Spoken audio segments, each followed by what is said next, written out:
it's Dr. Erin here, one of the good doctors of Abbey Research, and I'm here with today's Good Doctors Diagnose for Wednesday, June 10th. We're rolling through the month of June. And for today's pop culture GDD, I want to spend a few minutes talking about why it's problematic that The Help was the #1 trending film on Netflix last weekend. Nationally in the United States, internationally around the world, we are in a period of protest and reckoning with the legacy of racism, systemic racism, colonialism, oppression, police violence, inhumanity that has happened all around the world. And we're seeing wonderfully an increase in people seeking out educational resources to learn more about what it means to be anti-racist, to learn more about the history of systemic discrimination and racism or criminal justice, or why the police are so militarized. There are so many great books and resources out there for people to educate themselves, and it's a good place to be in. I am so happy to see books about anti-racism at the top of bestseller lists. I think that's a really encouraging thing. It was discouraging to see The Help trending #1 on Netflix, and I wanted to explain why.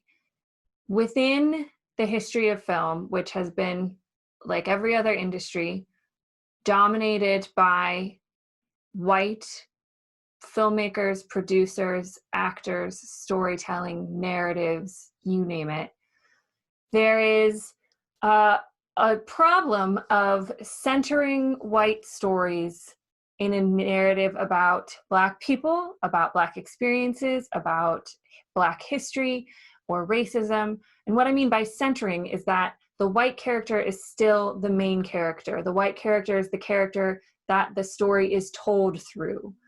And The Help is an example of that. And it's a heartwarming film, and it's brilliantly acted, especially by Viola Davis and Octavia Spencer. But Viola Davis has even spoken out recently that she regrets making that film and taking that acting job because the maids' voices were not heard. They were not centered in the narrative. It was still about Emma Stone's character. Or the story was told through her character and her character's lens.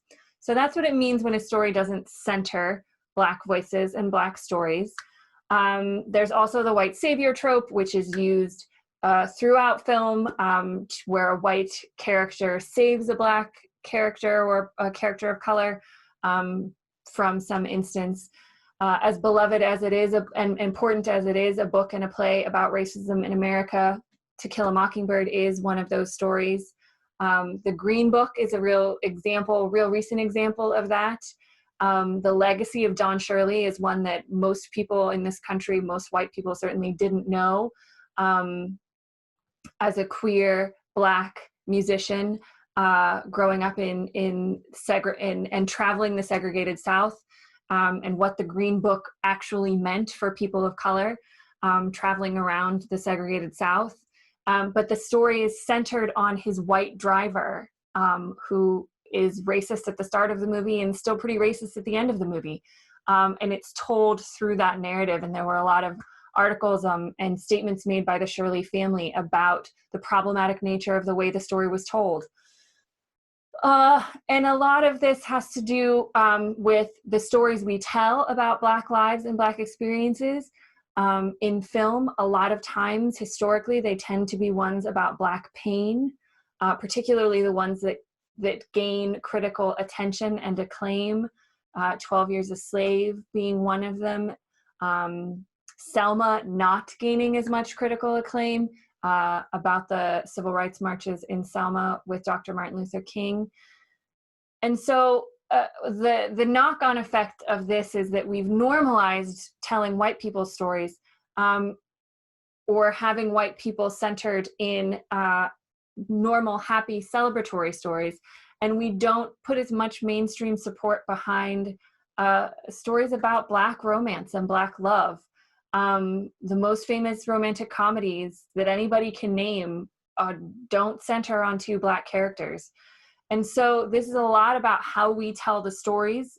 And these stories have impact and they have meaning.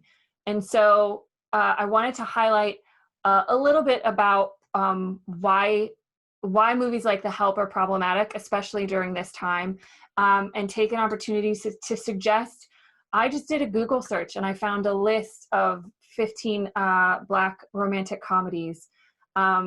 So it's important to educate ourselves about Black voices and Black stories and Black pain, especially at this time, to understand what it really, really means to bear the brunt of a racist system, and to literally have your lives on the line.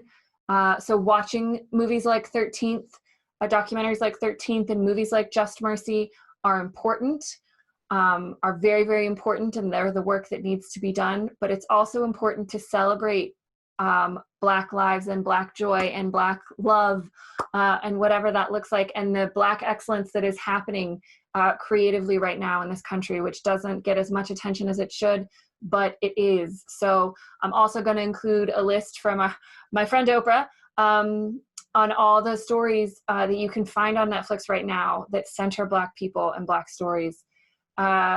This year we've had Queen and Slim, which is a Black romantic drama. We've had Dolomite Is My Name, Spider-Man Into the Spider-Verse.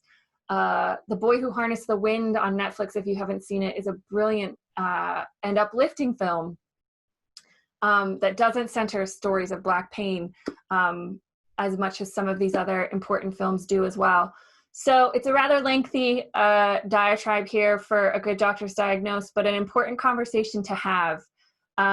It's important to take breaks. It's important, especially for white people who are not used to doing this heavy lifting with racism at all, to make sure that you celebrate the diversity of humanity that exists within Black experiences and Black lives. And to celebrate the art that they have put so much love into, that for a lot of racist and biased reasons isn't given as much attention as white-centered films and narratives are in the current film industry. Go home tonight and watch A Wrinkle in Time, which is a beloved book reimagined by Ava DuVernay with a beautifully colorful cast. And find joy in things as well. So that is my Good Doctor's Diagnose for this week. We hope wherever you are safe and as healthy as possible. And we will see you all next Monday for another discussion. Take care.